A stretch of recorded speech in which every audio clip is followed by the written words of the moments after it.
Hey, Tito, great to see you, man. Thanks for coming on the show. Looking forward to talking to you all thing Outbound. Let's do it. Thanks for having me. Mate, so fill us in. Where did the burning passion for outbound sales come from?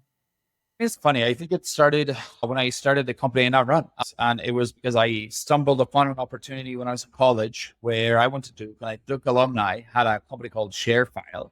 And he had an outbound team. I had this crazy idea that instead of running the outbound team from Raleigh, North Carolina, where he had it, initially I thought he should outsource to India, but he said he didn't want to do that because time zones, all these other things and culture and whatever else. I got that idea from reading the 4-Hour Workweek and The World's Flat, 2 books about business and outsourcing and whatever else. So I came up with a better idea, which was, why don't you set up a team in Costa Rica or on the beach in Mexico, and you hire SDRs based out of the US, you fly him down and you have him do outbound from there. And he said, that's a genius idea. I could drop out of college and you go do that. I'll be your first client. And I said, let's start next week. And I dropped out of college, and I took more than a week, but a couple of months later, I definitely dropped out of college and I started my career there. And I think that was one of the best outbound teams I've ever seen executing sales. They were cold outbound. Nobody knew their name. They were calling SMBs, which is very interesting because those people are also not well informed about the market and technology. They're calling accountants about technology. What do accountants know about tech? They don't know anything.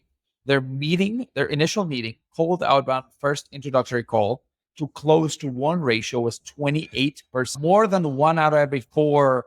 Hello, I'm Tito. Nice to meet you. Closed 1%. It was insane. And I just grew a passion for reverse engineering that. Funny enough, my major in college was behavioral economics. And when I was at Duke, I was a tour guide. And I can relate a lot of my sales experience to being a tour guide at Duke because it's the same idea, right? I show up to the admissions office and I get 100 cold leads that say, yeah, eventually you're going to apply to college. You guys are an option. And I'm like, why Duke over Stanford or Harvard, or why not North Carolina, UNC? I'd be like, I don't know, convince me. And I had to sell. I had to get to the moment where in the student or the parent's mind, the switch flipped and they said, this is what I need in my life. I want to be here. So I didn't see it at that moment, but like Steve Jobs says, when you look back, you connect the dots and you're like, shit, my whole life I've been in sales. I grew a passion for it when I was 19 years old and I was a tour guide. And here I am now, sometimes selling multi-million-dollar deals, but that's a lot of fun. Good point, because you're selling to the parent and the kid at the same time, right? Both with different outcomes and different things they're thinking about. And you got to get them both right at the same time while you're pitching. And it's funny because the things that you think sell the school or what the tour guide program teaches you to sell versus what actually sells the students on it is completely different. And I know that because before I was a tour guide, I was touring 13 universities in a period of 2 weeks all around the US. And my favorite university was Caltech before I started the tours. By the end of my tours, my least favorite university was Caltech. I took a 1-hour tour with a tour guide there, and I was like, I would kill myself here.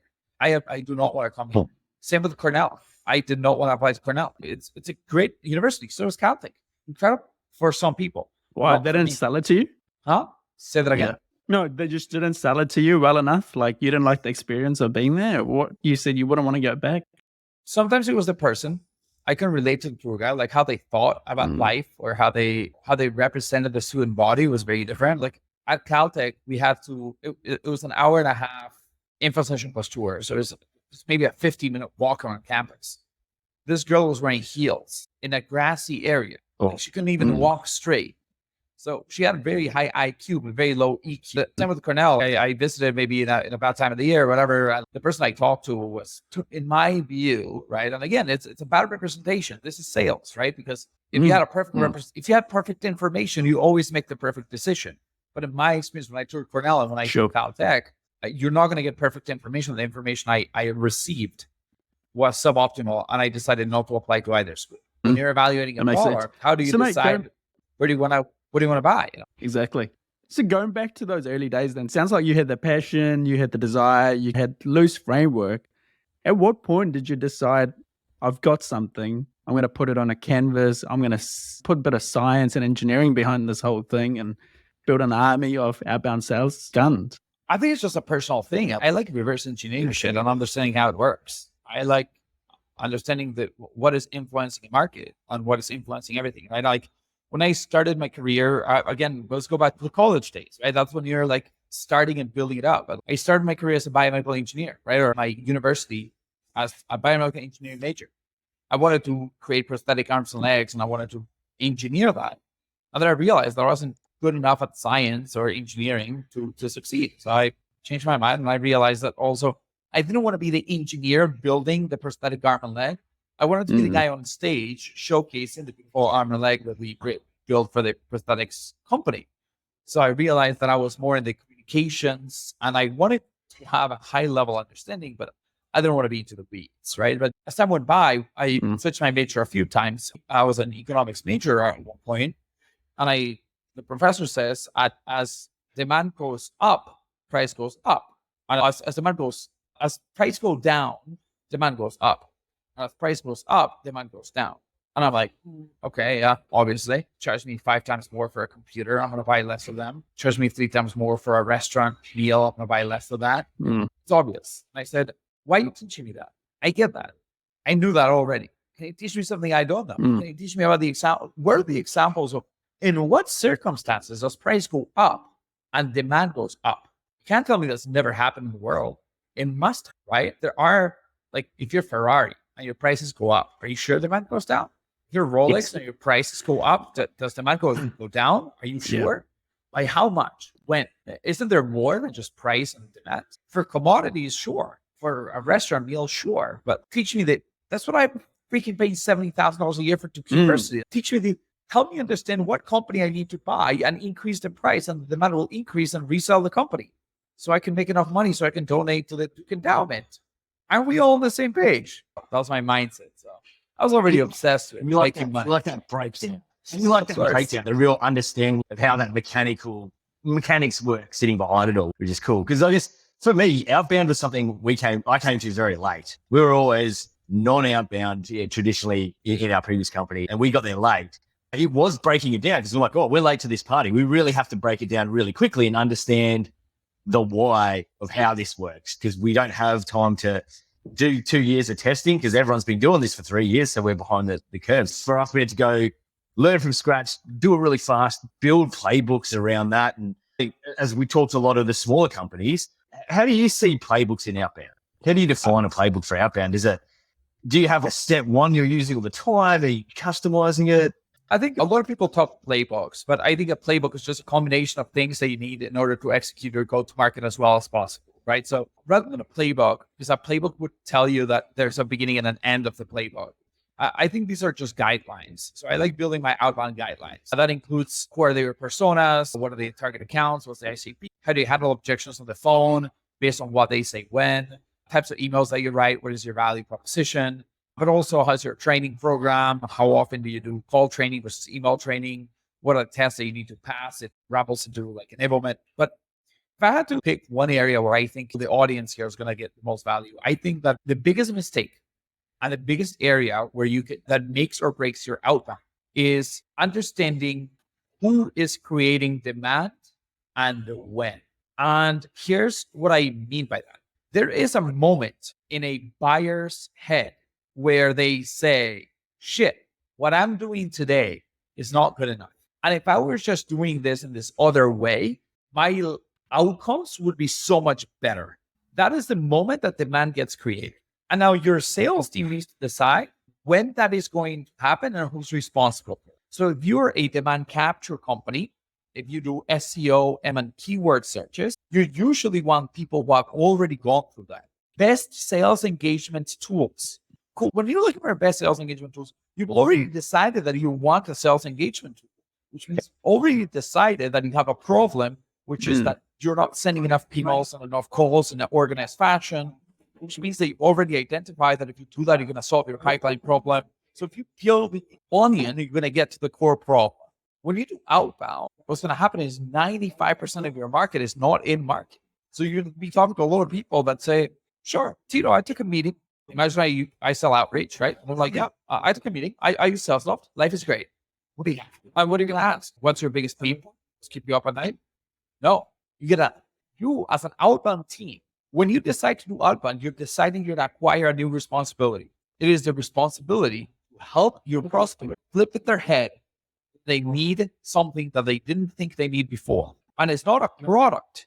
It is a process that they need. It is an experience. And it is a process that is going to make it better. Now, in order to run that process, they need a product. That's how you get to sell the product. You sell the process, not the product first. What you got to do is educate them on why life is better in a certain with this new vision of what the world looks like. Similar to what I sold these students.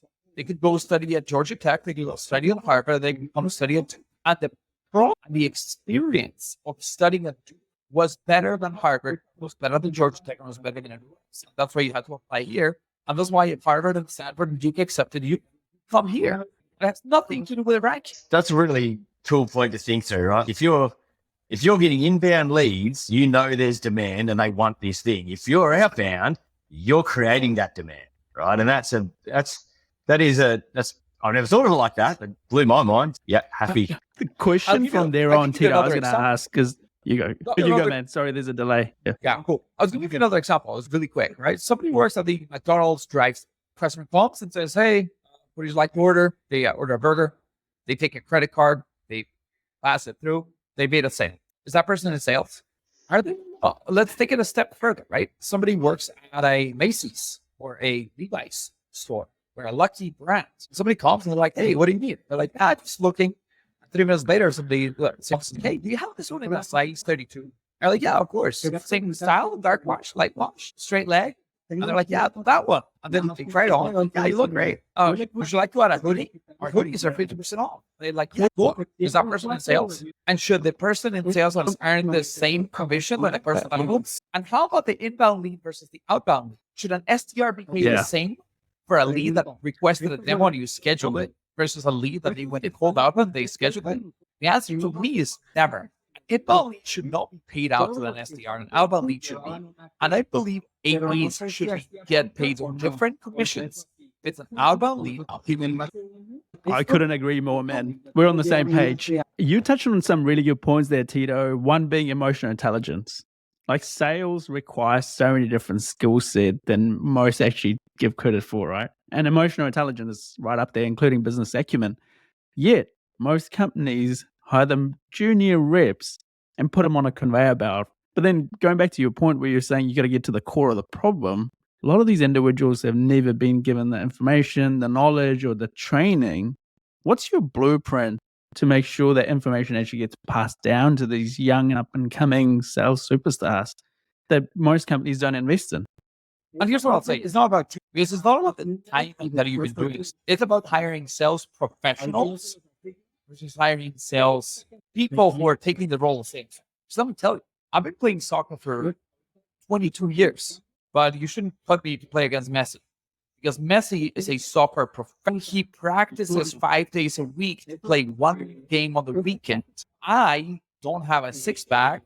I'm slightly overweight. I can't run 5 miles without passing out on the floor, and I cannot dominate the ball like he does. So I've been playing for 15 years. Just like so many sellers I know have been selling for 15 years. They are not sales professionals. So the question for me, what is your sales professional background? What certifications do you have? What do you believe? How do you as a sales professional explain inbound versus outbound? And can you demonstrate that you can close at a high rate? In soccer, it's a little bit easy. Watch the screen.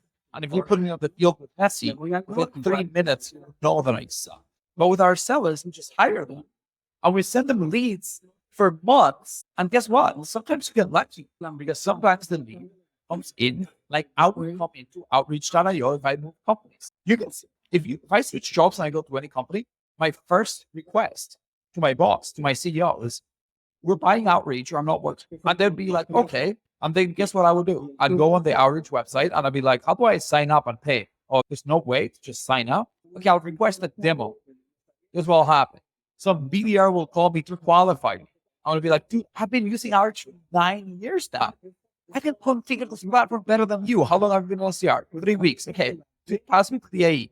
No, I got to play the rat and mouse game. I'm like, no, yeah, we're very interested. How many licenses? Oh, I don't know, 5. What's your best price? We're comparing you against Salesloft because we're deciding, because otherwise they're going to give me full price. So I got to negotiate my way down. I got to play the game.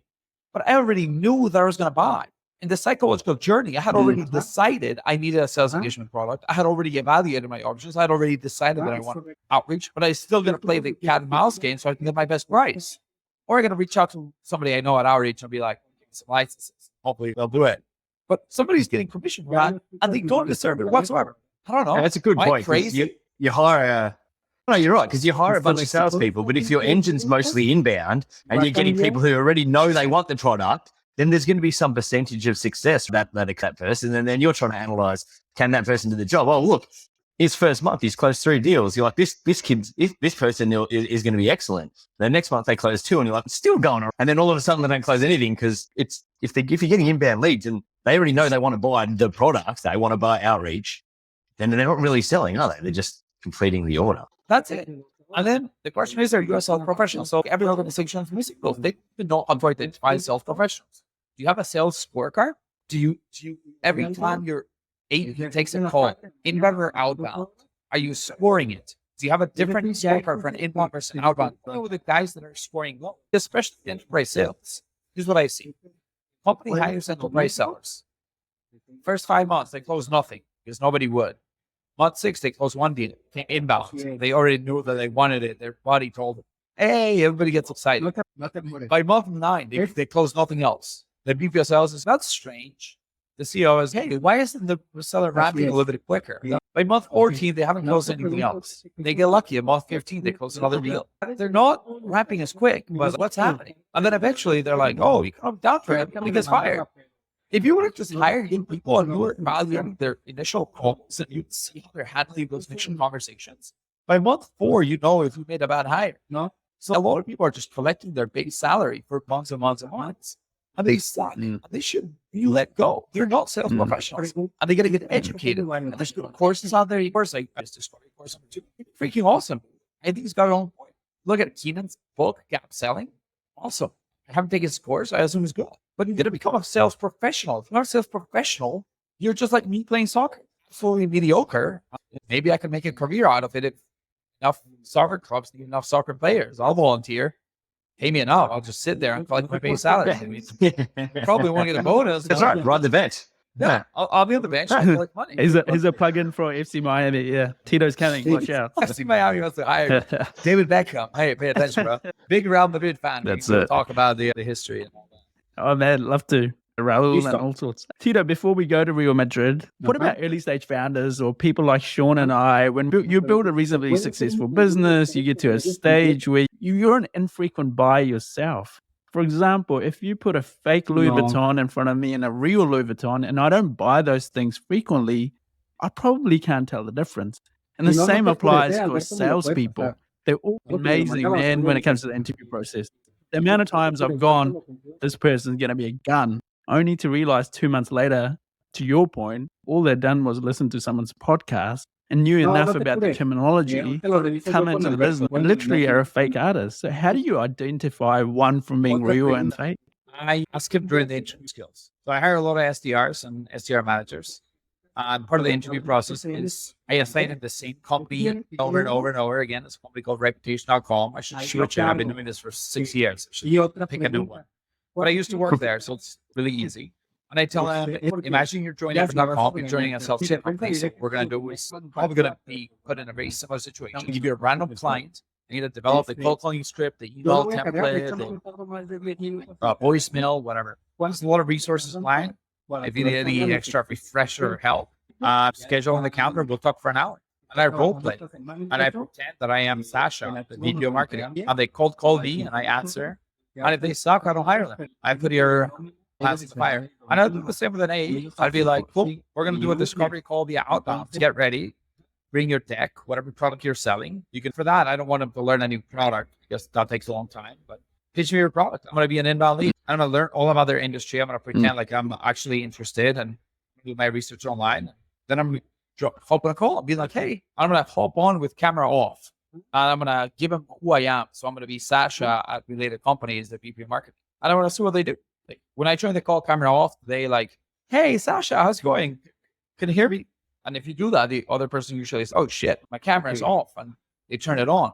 Or they say, oh yeah, sorry, I can hear you. My camera's off. Sorry, I'm breastfeeding my baby. Okay, I don't want to see that. keep it off, or I'm eating lunch, whatever. Cool, I'll keep it off. But are they doing the attempt? And then I say, cool, yeah, thanks. And if they say, why'd you take this call? I'll be like, 22-year-old called me and said I should join, so here I am. And they're like, yeah, this deal is disqualified by. Then I know you don't know how to create demand. You're only capturing demand. Explicitly telling you there's no demand created yet. And if they give up and they strongly disqualify, some sales advisors say, then you're screwed. That bad. I don't want to hire you because you don't know how to run outbound. And if we're in an economic boom, I'd maybe hire you because if you're good at negotiation, we have too many leads. I don't know what else to do with so many leads that I have. I need people that disqualify strongly and just close. If we're in an economic situation like now where you're going to find your own leads and go hunt, you think I'm going to build an SDR team and start passing leads and you're going to be like, oh, yeah, oh, my SDR forced you to the meeting? Okay, I don't think you're worth my time. Bye. How are you thinking, bro? It's the right person with the right account. It's all you need. If you bring me a VP of sales development at any company in the United States that has more than 5 SDRs, I'll talk to them. And I think I have a 10 to 15% chance of them eventually becoming a client over the next 12 to 18 months. Not immediately. There's no need. But if they look at sales development and how we operate sales development, they either buy consulting, they buy our software products, they buy outsourcing, they'll buy something because they'll be enamored with the mindset and the process and the strategy, because we believe we have. So I think if you have a differentiated product and you interview your AEs the right way, you're going to win. But it's better to spend 5 hours during the interview process than to spend 4 months paying salaries and then realize it's a bad problem. So spend a lot of time hiring. Wish we'd been spoken to you before. Yeah. Should have done this podcast 4 years ago. Really solid tips. You touched on a couple of really good things there, Tito. One being ICP and the second persona, right? This is where if you're an early stage founder, you're still doing the selling, you've got the mojo, you know how to sell, right? You now bring in your first sales team. A lot of them struggle with that because for them, it's embedded. They've come across this problem so many times. They know what to do. They know who to speak to. But most of them struggle to put it on a piece of paper. So how do you actually go capturing that level of information? Like you mentioned, VP of sales development in any American SaaS company, you already created a veg. A lot of people don't have that. How do you structure that and put it on a piece of paper? It's really not that hard. You don't need to be super concise to your perfect ICP, right? But there's a lot of gray area in between, right? And where you draw the line on what's good and what's bad at the beginning doesn't need to be so perfect. Well, let's talk about this. Imagine you are outreached at Johnny's Pizza, a 7-person pizza shop that only has one location in Guadalajara, Mexico, comes inbound. Do you take the call or no? No. What do you mean a pizza shop? I'm not taking that. Yeah. What do you mean? That's not our ICP. Would you do outbound to that pizza shop? Even a word pizza shop. How many pizza shops are using our product? 0. We're a outbound sales development. They have SDRs. Aren't they? They actually do. Oh, how about their sales team? Could they use this? What if we make a little tweak and we adapt their process to ours? Guess what? T-Mobile, I think, is one of the biggest outreach customers in the world. I know that for a fact. Incredible. Awesome. But when you develop your ICP is, as long as you have 5 to 10 clients, look at what are the commonalities and what are the use cases. What is it before and after? So they say, yeah, we had a sales team that was trying to create more opportunities. And what we ended up doing is buying outreach to do X, Y, and Z and generate more calls and more emails and more structured process, blah, blah. Who else needs more meetings? Okay, what are the characteristics of my first customer that make him a good customer? Oh, one characteristic is that they sell an enterprise B2B product. Cool. Let me create list. Hypothesis number 1, enterprise complex. Number 2, the people who bought it, their title is SDR. Let me go look at every company that has SDRs and then talk to the manager or the VP. Hypothesis number 2. Hypothesis number 3, companies that are only in the US because our product's in English. And then if somebody in Mexico buys it, it's in Spanish, it might not work for every employee. So like, how about we avoid anybody out in the US? Okay, cool. Now let's combine strategy 1 and 3 to create a strategy number 4, right? Like you start building hypotheses and you start seeing what kind of converts rather than grabbing the phone book and calling anybody and everybody, right? And when you do outbound, you can get even more specific in the IC. When it's inbound, if I imagine your outreach on an 11-person company of Iowa that says we build technology products and the website is brand new and doesn't have anything on the website. It says we build technology products. Does a demo request. Take the call. If it's an inbound, I'll take 2 sellers. The sellers want outreach and they'll buy 2 licenses. Cool. But am I going to do outbound to them? No way in the world. No. Because outbound is so much harder. It's so much more expensive. We'll do outbound to AT&T. Make off T-Mobile. Go get Verizon. Verizon's going to be a $6 million contract. Why are you calling that dealership? So the way you define your ICP, even for how you do your motions, is a little bit different, right? And again, there's a gradient. So there's your top right corners, like I think of like parameters, 2x2, the top right corners where you want to go. But to answer this startup question is look at what clients you have, start building hypotheses and talk to them, see what sticks, keep refining. The playbook's never done. It just keeps refining. It's a working document. Yeah, great tips there, Tito. So from there on then, man, I think there's a lot of conversation currently happening, given the macro trends that are going on, is that the two-step process is dead. You should just have full cycle AEs. What are your thoughts on that? It's very obvious how the process got it, right? So the C-level executives sit in a room and they say, okay, it isn't working. We're not closing as much as we should be closing. What do we do? And they're like, read the spreadsheets. Who's not pulling their weight? And then they look at it and they're like, look, for every sales, we close 400K in sales. They earn 50. What are the SDRs doing? Meetings? We don't need them. Take them out. Delete. Let's save money on SDRs. Of course. Then what happens? The AEs now have less meetings. Now 6 months later, the AEs aren't closing as much. A year later, the AEs are not closing 400K anymore. They're closing 150K. Now the AEs aren't working. So now you can only keep the best AEs. What happens? Who are the best AEs? So AEs have been self-prospecting now for 6 months or 9 months. The best AEs aren't necessarily the best closers. It is the AEs that know how to do outbound the best because they have the more at-bats. So even if they close at a lower percentage, because they're good at outbound, they stay. So some of your best closers might be gone because you kept the guys who are full cycle. If you would have kept a few SDRs sending the meetings to the best closers, one SDR plus one AE would have been much better than 2 AEs they currently have. But the spreadsheet didn't show that. And we had to listen to the CFO because he controls the budget. But sometimes CFOs have no freaking idea how to freaking run a business. They just don't know how to look at spreadsheets. So we're making the mistake. And we already jacked out all the SDR teams. I've seen the number of SDRs in the US plummet. Now we're waiting for those AEs to be fired. And some companies are already getting to the stage 3 of this process, which is, okay, now that we have taken out the SDRs and the AEs aren't producing enough, now we're taking out some AEs, but the board is saying that we need more sales. So we need to generate pipeline. So what do we need? Marketing isn't working. SDRs. We need to hunt. We need SDRs. Let's hire SDRs. You're fucking kidding. Really? Is that what we're going to do? We're going to take out the SDR, leave the AAs alone, have it fail, and then rehire the SDR. That's a process everybody's going to go through. SDRs are coming back in 6 to 9 months. They're coming back in a different way. They're coming back in a way where we now need, a CEO is going to be interested. He's going to come walk through and he's going to be like, we will create demand, not capture demand. There's no demand in the market. We will create demand. And then we will ask, who is in charge of creating demand? Is it marketing? Because that ain't working. We're putting so many blog posts and we're doing so many webinars. We're going to trade shows. We're not capturing stuff. No, we need to create demand. We need to create urgency. We need to help the prospect understand where the difference, where they are and where they could is ridiculous. And closing that gap is worth 10 times more than our product cost. And that's where we're going to create demand. Okay, and who's in charge of that? Somebody needs to build a presentation. Somebody needs to help us have the prospect click in their head that what they're doing today is not good enough. And the moment that happens, that's when we're creating demand. And I think that has to be the A's. Those are the A's that are worth the money. Those are the A's that should be making today a year.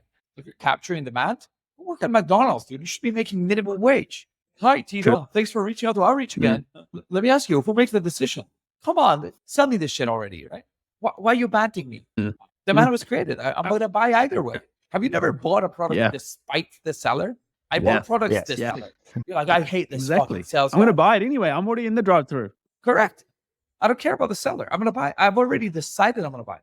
Have you ever bought a product purely because of the seller? Very few times, but it happened. Very few times. Very few times. Most time you're buying it. Because to your point, you're already buying it. You already made a decision because someone told you, your best mate had it, or whatever it may be. You want it.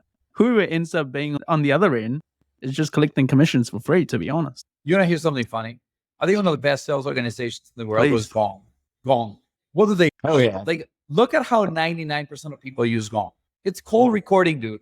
It's nothing more than that. Yeah. Cool. The AI, insights, training, suggestions with AI, bullshit. Nobody uses any of that. 90+% of the people that I know use Gong use it to record the call. That should cost $5 per user. And they sell it for 140 because they do the jiu-jitsu telling you some story about XYZ. And then they sell you this beautiful future state. And they convince you that if you're not listening to recordings, you're an idiot. And then they sell you the technology. And then nobody listens to recordings either way. And they're a multi-billion-dollar company with a product that anybody can replicate. My little sister, they create demand. They create demand like crazy. They create demand. Like I said, they create demand really. But hey, this is your current state. But if you do all these things in Gong, this is your future. They do exactly what you were saying, and it's shit. I need that. Got to have it. And the best though, right? Yeah, the best one was Chris, right? Yes. Who now writes about how to. Yeah, we talked to him the other day. Yeah. He's been on the podcast. We had a good chat to him. Go listen to that episode. Stop this one. Just pause here. Delete this podcast. Go listen to Chris. Learn how to sell. That's it. Cool. Yeah. That's it. Let's listen to the real man. Tito right here. Tito, you touched on one point that I wanted to come back to. I partly disagree with that. So I wanted to dig a bit deeper. You said outbound is more expensive than inbound. Having been in the exec boardrooms for so long and done the exercise you were describing where people are redline, it's because of the view, exactly what you just said. But marketing is not any cheaper, my friend. The digital adverts, especially in the peak of COVID, were expensive. And the lead conversion rate, as you very well know, especially in the downturn, is not great. So, how do you come to that conclusion that outbound is more expensive than inbound? Linear. It is very logarithmic. It faces out very quickly, right? We can either hire some SDRs, train them, build sequences, do that, or we can do blog posts and see how we get 2 meetings faster. What do you think is going to work faster? Cheaper. The blog posts. Cheaper. A lot cheaper. Yeah. You have ChatGPT, you start putting a blog here, ChatGPT, but it takes an hour a day, you'll get 2 to 3 meetings. Now, what if I say, I don't need to scale that from 2 to 20? Yeah. Can you put 10 times more blog posts and get 10 times more deals? How about I say now I need 200? Can you do 200 times more podcasts and 200 times more? No. Same with that trade show. One booth gets me 800 leads. And then you're going to put 2 booths, you're going to get 1,600 leads? No, you're capturing the same demand. It's the same people walking in the room. It's the same number of people searching best sales engagement tool. If all you do is demand capture, you're trapped. You can't double, you can't quadruple, you can't tuple if you want to do it. You're limited to the active market. So the marginal lead at the beginning, it's very cheap in marketing. As you try to double, triple, quadruple, quintuple, it gets very expensive. While sales development, if you're doing it right, a lot of people are doing sales development the worst way possible. Oh, we're going to use AI. We're going to send 50,000 emails every day because we have 50,000 domain names spread across blah, blah, blah.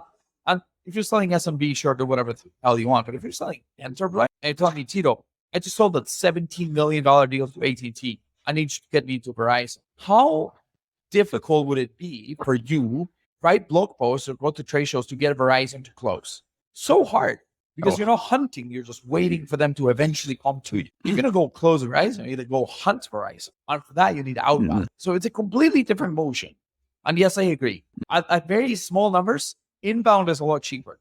Once you need very big numbers, outbound is a lot cheaper. So what should you do? I think you should learn how to sell outbound. And if you know how to sell outbound, selling inbound is a piece of cake. But if you only know how to sell inbound, outbound is the hardest thing in the world and it will destroy your company. Outbound is the way. We've been there, right? Like it's, If inbound, and that's probably what happens, right? If you're a small startup, inbound is cheaper, easier, quicker, faster, right? But if that's all you ever do, like I said, you're going to hit a ceiling and that's it. You can only fish in the small pond of people looking for your product. If you can build an outbound team or a team of hunters, then your pond is as big as the TAM available for you to go after. And that's really good advice. And getting the meeting isn't the hardest part. Getting the meeting isn't easy, but it's not the hardest part. The hardest part is what? The hardest part is having the prospect flip the switch and say, I'm doing this thing in my life or in my company suboptimally. I got to change because I can multiply my output and improve my outcome so much if I just do this other thing. And then they say, what do I need to do this other thing? And then they realize that they need a product to do that other thing. Imagine like before outreach and after outreach. Before we were like calling people that with your cell phone or with a dial, right? And then you were like emailing one by one, and then you lose track of leads, and like some people would slip through the cracks, and it was a mess. Now, like all of these are organized. Everybody receives the same sequence of emails, and you're optimizing your sequences here and there. It's a lot better. So you had to convince people that they needed a process, and then you sell them the tool that gives them a process. They bought outreach, 100 cents per user, or 110 or 22, whatever people are paying today. That's it. Again, solid tip. Tito, last one, something that I think you even touched on, and it's everywhere, no matter which platform you go on. Everyone's out there, all the execs, every boardroom, everyone's screaming out saying AI is going to spell death of SDRs, BDRs. So go back to your spreadsheet example. Those lines may still be read. I disagree. I think that this is AI is going to rebirth SDRs and BDRs because now they've got better knowledge and information. Coming back to the ICPs and everything else.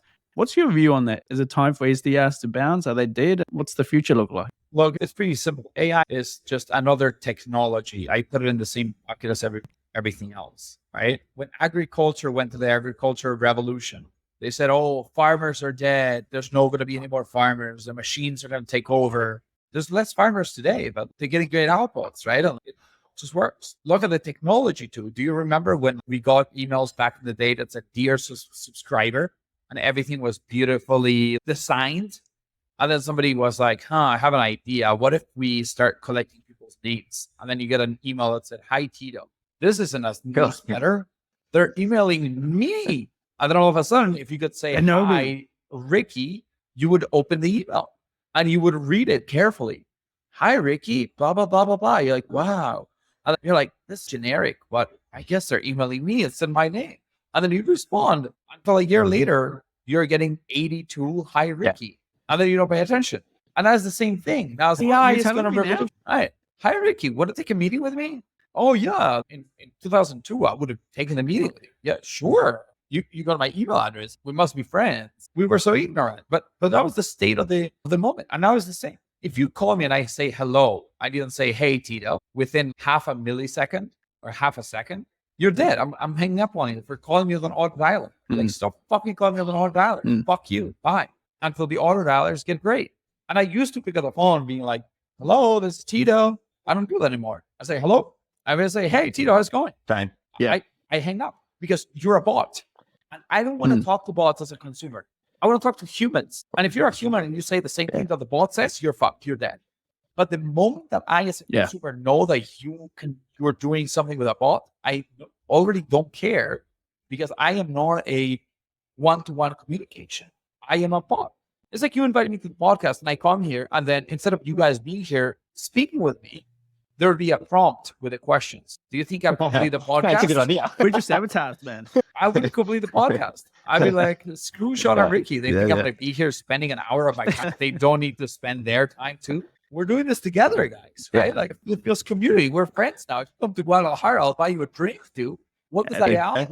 Whatever AI can do, I no longer care as a consumer. Therefore, SDRs will always exist.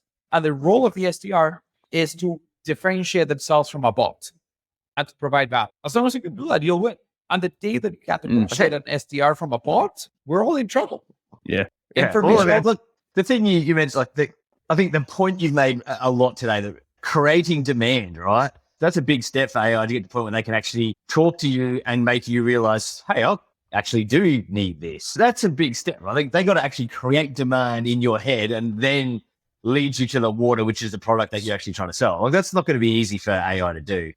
Whereas I tend to agree with you, Ricky. Like, what AI can do is give you a lot of information. So before I call Tito, I'll know that when I ring him, I say, hey, Tito, and I know your name, and I know where you went to school, and I know that you used to be a tour guide, and be like, hey, mate, I know you were a tour guide at one point in time of your life, so I just like to make this. Like, he can give you information that can make you a more powerful, give you a more powerful ability to connect on that human level. And you can use that connection to create your demand and that demand to sell your product. I think that's where I'm excited AI takes that. You know where this is very apparent and very obvious?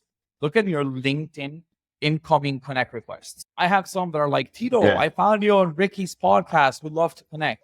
I accept 100% of those. If you tell me, hi, Tito, I'm expanding my network and I want to see if there's any synergies. So fuck off. You're sending that to everybody, dude. You're trying to sell some shit. Get out of here. Like, I can smell it from a That's why you mile keep away. that plan in mind. Yeah, 100%. Yeah, I think that's a very good example of what Yeah. we're talking about, right? Yeah. Yeah. Which is a very interesting way to see the world. Selling is not an action. Buying is an action. If I say jump, can you jump? Yes. If I say run, can you run? You can run. If I say go lose 5 pounds, is that 100% of your control? If I lose 5 pounds, take some time, but you can do it. But if I say go sell, can you sell? Can you sell? Sell that lead. Selling is nothing. They have to buy. So selling isn't an action. So how you think about selling is just designing the buyer's pathway to them completing their transaction. How do you design that pathway is how you sell. And it is more than objection handling or this or that. It is designing the whole experience of the buyer. And when you put everything in sales from the perspective of the buyer, you'll become a lot better seller because you'll be able to design that experience in a much better way. Love that. That's a beautiful definition, man. I love that one. Tito, tell us a little bit about your business, AltiSales. What is it all about? Tell the audience, what are you doing nowadays? What's the vision? Where are you going with the thing? Yeah, as you can see, I'm obsessed with sales development, with outbound sales, with the buyer's journey, and actually with scaling startups all the way to big companies and to help big publicly traded companies build outbound better. My business, we're obsessed with sales development. We do all sorts of things. Outsourcing program, 5 months, we build things for you and then we hand them over. We have consulting services, advisory services. We have something very specific. We have some software products that help you understand the efficiency of your SDR team on cold calls and on emails. We have enterprise caller ID technology that allows us to display the name of your SDR when they call somebody. It's all about differentiating ourselves from the AI. And we're going to teach you that and then have you bring it in-house. If you're an early stage startup, we haven't raised a Series A yet. We just have an investment arm.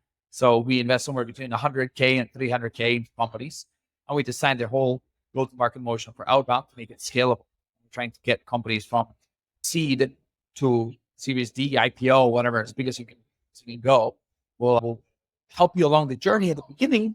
We'll do a lot of work for you and then hand it off. That's our company. It's a lot of fun. We know everything from account scoring and lead selection and ICP through SDRs, cold outbound, email, phone, LinkedIn, this, that, to first meeting presentations, how to create the aha moment, how the 5 slides you gotta use, AE scorecards, handoff processes, to negotiation and closing and all that. And we help companies build that predictable revenue. So a lot of our clients do our full package, but in the past 6 months, we've split those into smaller offerings. Anybody that needs just a piece here or there, we're happy to talk to them as well. Very cool, man. Would love to find out a bit more. But for now, we'll move into quick fire. Tito, these are easy ones, and I think you already answered some of them. But favorite sports team? Real Madrid, by far. Best player ever? Best player ever for Real Madrid. I'm a sucker for Cristiano Ronaldo. Yeah, for Real Madrid. Really? Oh, man. I love more than just the game. Yeah. I love the attitude and how he went about it. He's such a warrior. There's incredible players. I'm a goalkeeper, so I love Iker Casillas. I've always been a fan of Raul. He always happened to be at the right place at the right time. I don't know, man. He just had the magic touch. Yeah, he was insane. I thought Guti had such elegance in his play. Hierro, like incredible defender. I love Ramos. There's so many good ones, right? Again, we're talking about probably the best team in the history of soccer, 14 Champions League. Zidane, like his magic, the roulette and all the moves and how he played the vision. I mean, you had the original Ronaldo, you had Beckham, you had everybody at one point. It was insane. But if I had to pick one, I think Ronaldo, because he was the most self-made. I think he got all his success through hard work. So I think everything he did is 100% replicable. Nothing is stopping him, right? Like when I was a kid, my dad, I used to play tennis and soccer. My dad told me, what does Pete Sampras have that you don't? What do you need? You want to be like Pete Sampras? What does he have that you don't? I'll give you everything that you need. Anything that you think he has that you don't, I'll give it to you. Go become Pete Sampras. And I potentially thought that I could do it. And it was cool, right? And I think Cristiano is like that. What does Cristiano Ronaldo have that you don't? It's just freaking discipline, right? Raul, I don't think I can ever be like Raul. He was at the right place at the right time. I think he was 80% luck, or what the hell was this guy? Nobody understands. Like nobody knew, and it's not easy to decipher. It's just like the balance would always end up in his feet. I can't replicate that. But Ronaldo is just power of will and just hard work. he jumped higher than everybody. And anybody could jump that high. Yeah. If you train hard enough. He just trained harder than everybody else. So that's what I admire the most. I think it's the effort that I admire more than the results. You got to respect that. Favorite music genre? I'd say tropical house is what I listen to most. It's chill, but good energy. Maybe, man. I can understand it. Favorite movie of all time? Do you have one? I think the one I've watched the most is The Social Network. I just love the story of entrepreneurship and whatever, Mark Zuckerberg, the whole story. Yeah. Funny. Obviously, it's dramatized. It's not exactly how it went, but that was cool. I like movies that are realistic, and I like movies about business. It's funny. I'm a little obsessed about this world, and for me, it's a hobby. As much as it's a job, it's also a hobby. Yeah. That's what I enjoy. The Founder is another really good one, but McDonald's, Ray Kroc, all that stuff. But cool thing they do. So I love those types of movies. All good ones. Yeah. I know you love to visit. You mentioned early on too. So favorite place to visit or favorite place that you haven't been to? Favorite place to visit. I don't have to be a sucker for a place that I guess nobody else in your podcast would have mentioned. I think it's the most beautiful place in the world, and you have to Google it. It's called Uyuni. It's U-Y-U-N Uyuni. It is in Bolivia. Where is it? What continent? And it is South America, and it is absolutely gorgeous. Go on Google, look for pictures. It looks like there's a mirror on the ground that you are in heaven. And if you're gonna go there, I'll help you to get there. Yeah, we'll just meet there. We'll just meet there. Have a couple beers. Sounds good. Let's do it. Tito loves his shots, mate. He's into tequila shots. Doesn't at a time. I'm not a big tequila fan, but I can be there and do that if needed. That's fine. That's it. Let's make it happen. Why not? Tito, this is the make or break, mate. This is the final one. This is the big one, dude. Peanut butter. How do you like it? I don't like peanut butter. Crunchy or smooth? Bye. Oh, I don't like peanut butter. Do you know what? So that's the first. That is the first. I don't like peanut butter. I expected that to happen earlier, but this is the first one. Yeah. But if you had to, so there are two things there. One has bits of nuts in it. One is processed to the fucking degree it has no nuts in it. Which one do you have to pick? I think I would enjoy crunchy less, actually. So I think I'd have to decline crunchy. I'd rather have it's more smooth. He's in Miami, dude. Man. Yeah, true. He's smooth. I get it. But, so again, we had to force you to eat it. If you had to get forced, it'd be smooth. I appreciate it, Tito. I appreciate all your insight. Thanks for sharing with the audience and us, man. Thanks for the time. This is awesome.